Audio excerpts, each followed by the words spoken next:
Hello दोस्तों, आज हम बात करेंगे कि कर्म क्यों श्रेष्ठ है। इसे सभी गुणों में क्यों श्रेष्ठ बताया गया है। इसका एक कारण है कि इंसान को उसके कर्मों के हिसाब से ही फल मिलता है। वो जैसा करता है उसे वैसा ही मिलता है। अगर वो अच्छा कर्म करेगा तो उसे अच्छा फल मिलेगा, अगर वो बुरा करेगा तो उसे बुरा फल मिलेगा। इसीलिए कहते हैं कि अगर आप कुछ बुरा करते हैं तो आपको लौट कर वह ज़रूर मिलता है।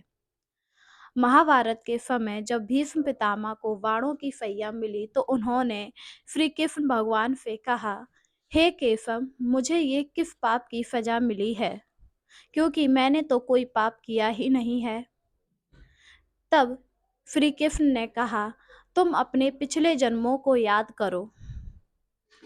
इस पर भीष्म पितामह ने कहा, मुझे अपने 100 जन्म याद हैं और उनमें मैंने कोई भी ऐसा पाप नहीं किया है जिससे मुझे इतनी तकलीफ मिले।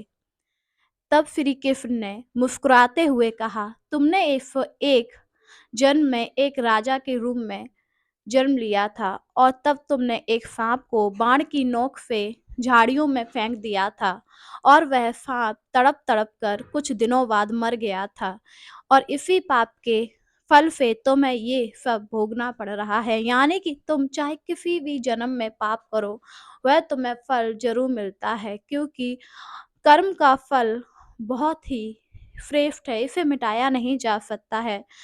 इसे मिटाने के लिए तुम्हें भजन भगवान में लीन होना पड़ता है, पर अगर पाप ज़्यादा है तो तुम्हें भुगतना ज़रूर पड़ता है।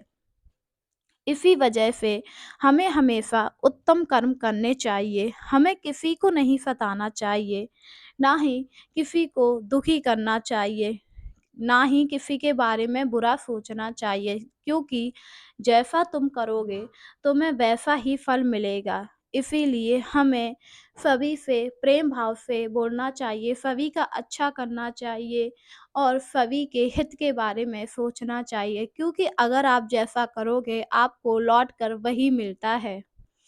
इसीलिए हमें कभी भी कर्म से पीछा नहीं छुड़ाना चाहिए, क्योंकि कर्म सभी में श्रेष्ठ है, इसे सबसे उत्तम बताया गया है। अगर आप कर्म की चिंता नहीं करते हो और अपने कर्म पर आगे बढ़ते रहते हो तो आपको सफलता एक दिन जरूर मिलती है। पर अगर आप यहाँ पर कर्म ना करके फल की चिंता करते हो तो आपको फल नहीं मिलता है, और कर्म ना करने की वजह से आप डूब जाते हो, क्योंकि अगर आप अपनी नाव को आगे नहीं बढ़ाओगे तो वह नदी में डूब जाएगी। इसीलिए अगर आप अपनी ज़िंदगी की नाव को आगे बढ़ाना चाहते हो तो आपको नित्य कर्म करना चाहिए, और तभी आप किसी में सफल हो सकते हैं।